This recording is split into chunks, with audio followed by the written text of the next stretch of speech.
नमस्कार, आपण पाहताय कोकण वार्ता न्यूज. कोकण वार्ता न्यूज मध्ये आपलं सर्वांचं स्वागत. पाहुयात बातमी सविस्तरपणे.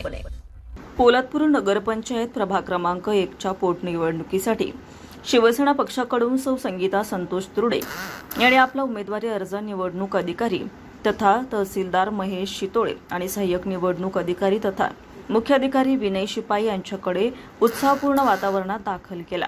यापूर्वी या प्रभागातून शिवसेनेच्या सौ सुनीता ज्ञानदेव पार्टे या विजयी झाल्या होत्या. मात्र नामदार भरत गोगावले यांच्या पक्ष आदेशानुसार त्यांनी आपल्या पदाचा राजीनामा दिल्यानंतर ही जागा रिक्त झाली होती.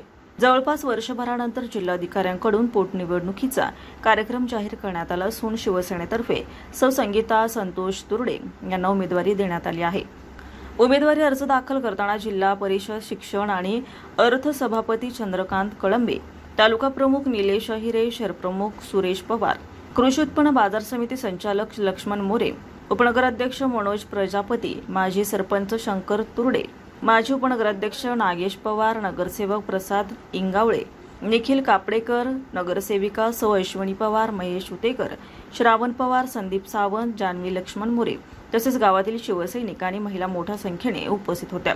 यावेळी शिवसैनिकांकडून घोषणाबाजी करत उत्साहपूर्ण वातावरणात उमेदवारी अर्ज दाखल केला गेला. दरम्यान विरोधी पक्षाकडून अद्याप एकही उमेदवारी अर्ज दाखल करण्यात आलेला नसल्याने युती धर्म पाळला जात असल्याची चर्चा राजकीय वर्तुळात सुरू आहे. परंतु भाजपा शहराध्यक्ष यांनी तर सोशल मीडियावर आधीच जाहीर करून टाकलं आहे की संपूर्ण जागा आम्ही लढणार आहे. राज्यात तसेच जिल्हा परिषद युती आहे, पण येणाऱ्या पंचवार्षिकमध्ये पाहावे लागेल कोण युती लढणार की बिघडते. त्यामुळे आता तरी प्रभाग क्रमांक 1ची ही पोटनिवडणूक बिनविरोध होण्याच्या मार्गावर असल्याचं चित्र सध्या दिसून येत आहे. सिद्धेश पवार, कोकण वार्ता न्यूज, पोलादपूर. ताज्या बातम्या आणि नवनवीन घडामोडी पाहण्यासाठी आजच आमच्या कोकण वार्ता न्यूज चॅनलला लाईक करा, सबस्क्राईब करा आणि बेल आयकॉन प्रेस करा आणि पाहत रहा कोकण वार्ता न्यूज.